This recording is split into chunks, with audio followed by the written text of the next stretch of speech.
Yo, YouTube was at it. It's your boy Fernie. We checking in with another video. It got to be about like 4-something in the morning. You know what I'm saying? It's Wednesday.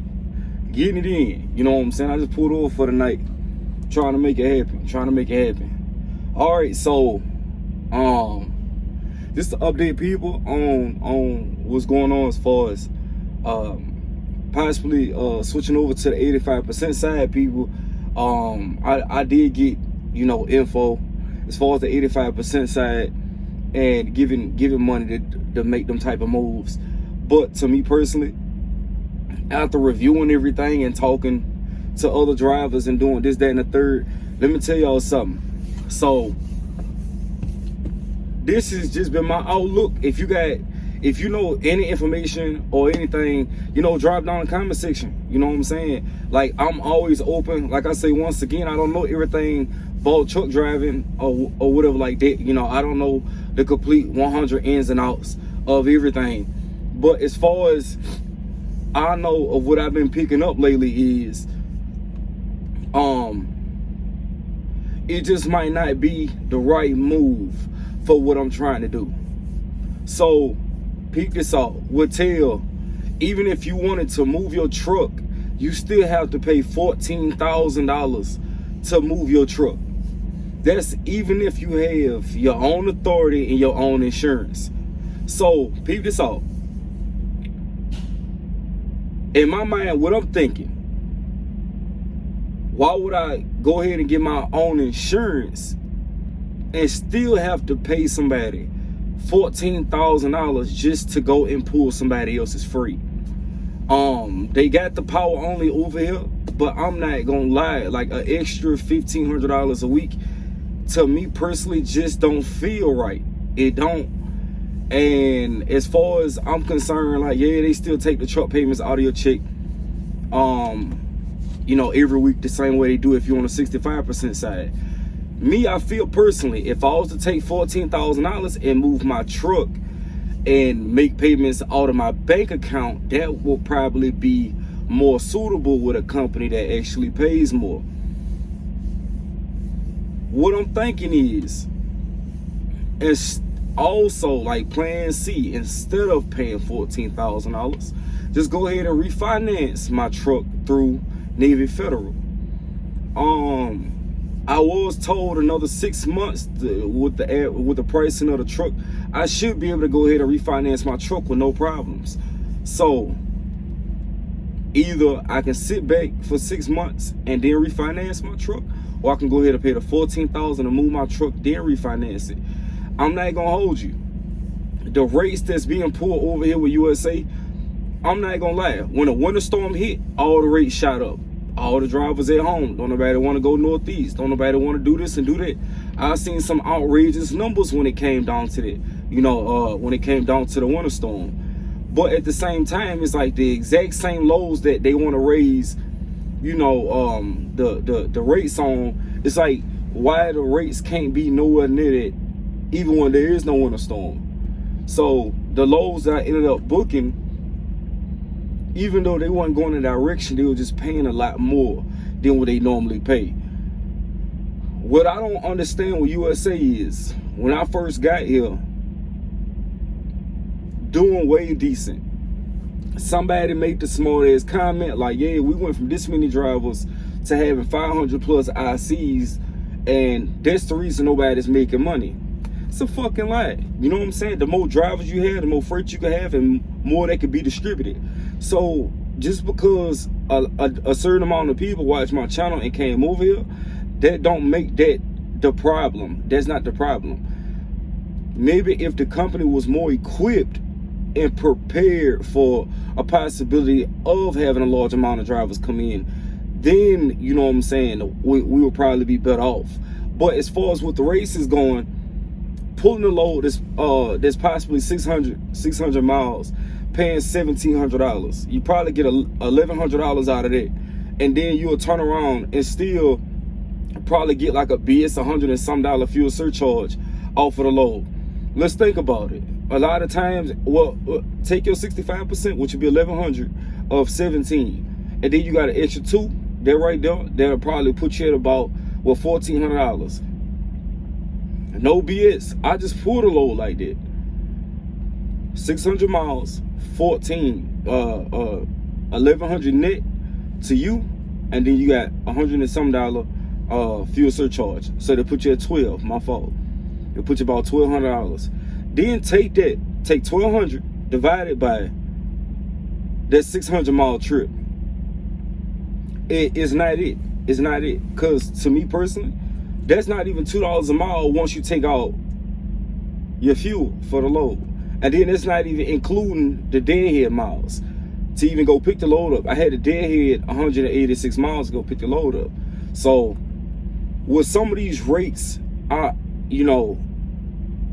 if you watch from the beginning, our rates was pretty decent. But now it's starting to go into like that dollar, between $1 and $1.80 a mile type situation. And it's like, to be honest, everybody that's put a loads, from different load boards, you're getting paid $2 or more. Then you got a truck payment on top of that. You want to be making more than $2 a mile. $2 is minimum. And whatever they doing with the loads now, you know what I'm saying, it's like, don't cut too much off of the top to where drivers is actually starting to notice it. Because first coming over here, you can grow 6,000 and then take home, 25, some in that area. Then now you grow to 6,000 and then you taking home, 17, you taking home under 2,000. I know that personally because it done happened to me. And another thing that's gonna bite you is the fuel. The fuel is ridiculous. I think this is by far one of the worst fuel surcharges, fuel discount, whatever they fuel discount is, it has to be the worst. And the thing is, as it's getting close to my time, it ain't just oh, now you want to talk down bad. No, USA is a good company. You know what I'm saying? You come over here, if you know how to make certain things work out for you, make them work out for you. The fuel discounts that we get, it's horrible. It's horrible. You know what I'm saying? And it's moving like this. Like the economy, everything is going up. So freight loads, everything is going up. But it's like USA is staying stagnant with what they got going on because they got drivers that's going to come over here and pull that $1.20, $1.30, and they feel like that's cool. But you got drivers like me that don't have that company mindset.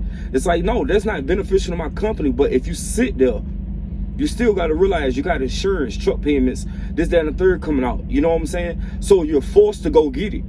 But at the same time, if drivers sit back and like, you know what, we're not taking none of that, then they won't be able to put it on the board and want nobody to be able to run nothing. Now, when the leasing companies get involved with it, and they be like, you know what, our trucks, them trucks that we leasing out should be making $2 minimum a mile. And if they start canceling contracts due to that, then where do the drivers go? So like I was saying, everything is going up. The rates on the loads is going up. You got fuel going up. Taxes got to be paid. Insurances is going up. But it's like USA want to keep all of their freight at a certain point. And then while the fuel going up, y'all fuel discounts is still the same. So it's really like you're not even saving on fuel. You know what I'm saying? I don't care about 50 gallons to go get a shower. Like, I can pay for a shower in my pocket. Long as my truck is making money and I could take some home, I don't care about 50 gallons. They got to increase, that fuel surcharge. And somebody said, that fuel discount, and somebody said, well, if we give y'all more off of more fuel surcharge, then we have to take money from the load. When it don't make sense, because in the article, y'all actually went up in revenue a decent percentage last year. So if they went up in decent percentage, I feel like personally what happened was they took them same loads, then they end up getting more freight.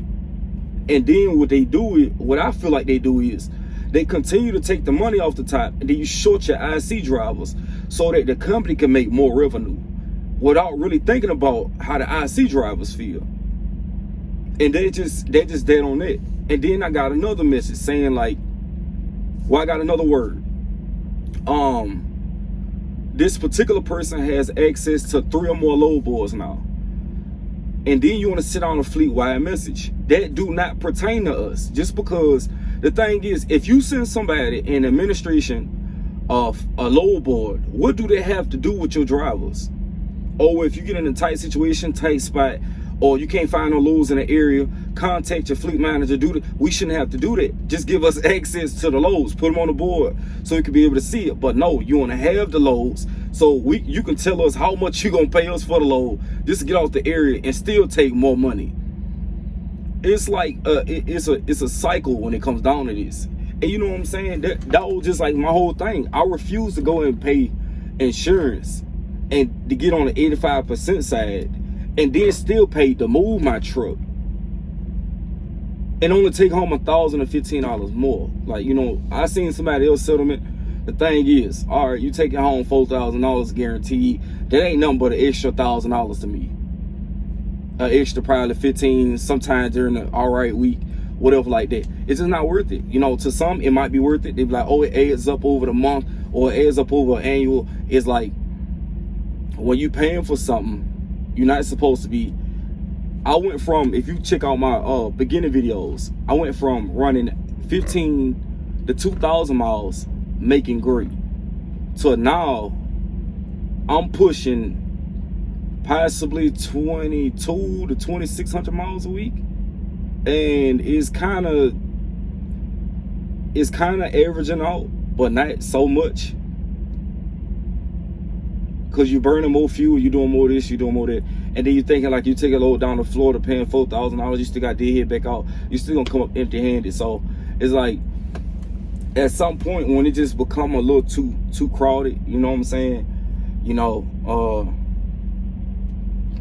my best bet was just to, you know, just go ahead and transition, because I'd rather spend money to put myself in a better position than to stay somewhere and lose money, you know what I'm saying, in not a so good position, you know. So is it the question that I had got was, is it still safe to come to USA?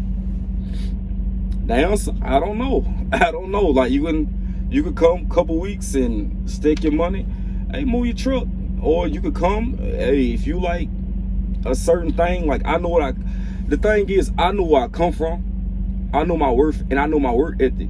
And if I'm not getting paid for my work ethic, then I'm not gonna stick around for what they possibly have to offer. You know what I'm saying? Like, I'm not their spokesperson or none of that. Like, people keep saying like I'm getting paid for this.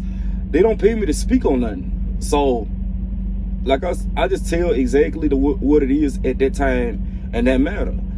It's not it when you trying to, you know, branch off, do what you want to do, move how you want to maneuver.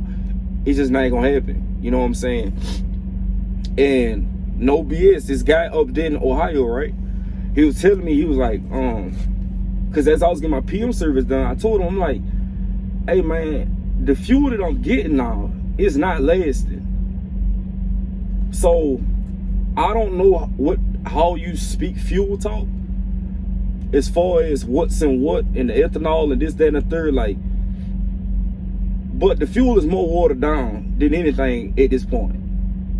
I didn't know diesel fuel was low. The thing is, I'm not saying it's a fake, but whatever he just told me, I'm like, bruh, because there's no way that I ran from Beach Island to Perrysburg, Ohio, 600 and some miles, and I used 120 gallons just to get to Perrysburg on 11,000 pound load.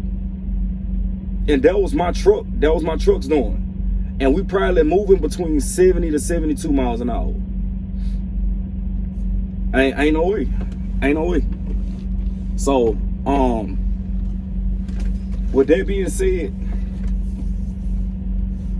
I ain't gonna say exactly where I'm about to go just yet, but the transition is most definitely into play. You know, I just, you know, when it comes down to this whole trucking thing, is, you know, people gonna say, hey, you're gonna deal with this, you're gonna deal with that, you're gonna go through this, and you're gonna deal with something with every company. The thing is, it's only so much that you can take with certain companies. When you not really making the bread you had the potential to make, it's no need to even, you know, it's no need for it. It's no need for it. It's almost like, see, for instance, you go from making $3,000 to $4,000 in a week, and you spoil with it because you got consistent runs, you know how much to gross, you know where to go, all of that. You done figured it out. Now at this point, this low board, you cannot figure it out. It's no longer a game. It's no longer knowing how to run. No, none of that, because everything is just like the bottom of the barrel. And then like when you go and you do research on their stocks and all that, yeah, they're a great company. It look like they're doing great, but how are they paying their IC drivers? Why you have some IC drivers that's going home with $0 checks? Why do you have IC drivers that been on the road all week and they only taking home $300-400? I just don't feel like that's how it's supposed to operate. And the thing is, with some of the drivers that I done ran across, and they showed me these settlements and what they done ran and how much fuel done came out, this, that, and the third. Some of these lows is just that dollar a mile. It's not gonna work. And I'm not gonna be issues. Shit, I ran $1 a mile with US Express, and I done had weeks over here where I'm like, well, damn, I did better than that at US Express, and I'm getting paid 65%. And I refuse to run my truck 3,000 miles a week. That's just not how it's supposed to happen if you run out percentage. And then if you do 3,000 miles a week, that's more fuel coming out. Fuel discounts once again, you know. So I don't know, people take it how they take it, but I got better shit to do than to be, you know, in a truck.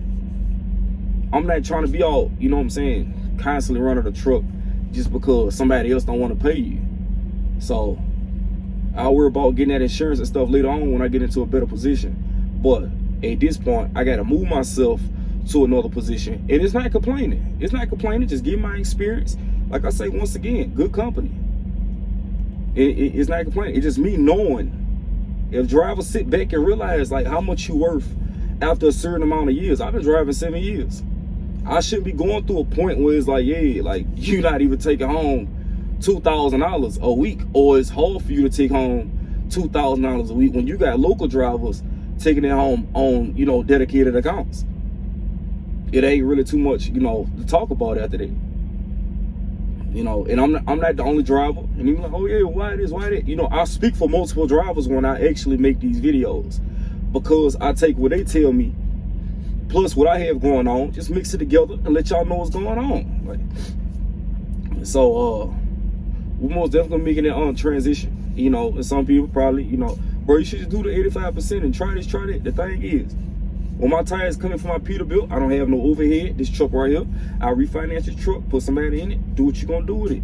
But other than that, you know, that last, oh shit, that next move that I have going on, it'll pay me a lot more than what I, you know what I'm saying, what I'm being offered right now. So unless USA, you know, kind of bump this thing up a little bit and keep these rates consistent in all areas, then we can make something happen, we can make something shape. But there's a whole lot of unsatisfied drivers over here, you know what I'm saying? And I know for a fact it is, because, you know, I'm not talking about the West Coast dudes. And West Coast dudes, they go out to the West Coast, Midwest, and they make it happen. You know what I'm saying? But the thing is, you ain't about to catch me in no Colorado climbing up mountains and I can't see the road. I'm not one of them drivers, you know? I'm not, you know, like they say, stay in your own lane. I stay in my own lane, you know? So I just know for a fact, you know, I got like a, I don't even know how many dudes that I came over here. They left, they got my contact. Hey bro, I'm at F2F, I'm at Mercer, I'm at Landstar, I'm doing this, I'm doing that, making much more. Ain't gotta, that's just how it's supposed to be. I don't know what the hell USA got going on as far as company drivers booking from the same board and all of that. I just ain't got time for it no more. You know what I'm saying? Like I done put the year in. Let's see how I was gonna ride out.